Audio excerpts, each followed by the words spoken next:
হালকা, দিন দিন আমাদের ঘরের ইঁদুরের সংখ্যা বাড়তেছে। একটা ইঁদুর মারার মেশিন নিয়ে আয়। ঠিক আছে মা।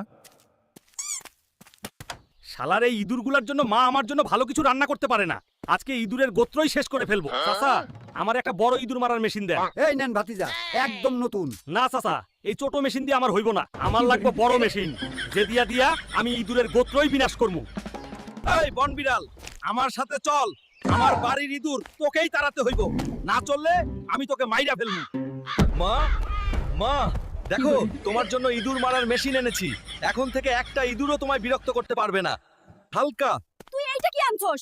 এইটা তো বাঘ, এইটা তো আমাকেই খাইয়া ফেলবো। ভয় পাস না মা, এইটাই তোর ইঁদুর মারার মেশিন।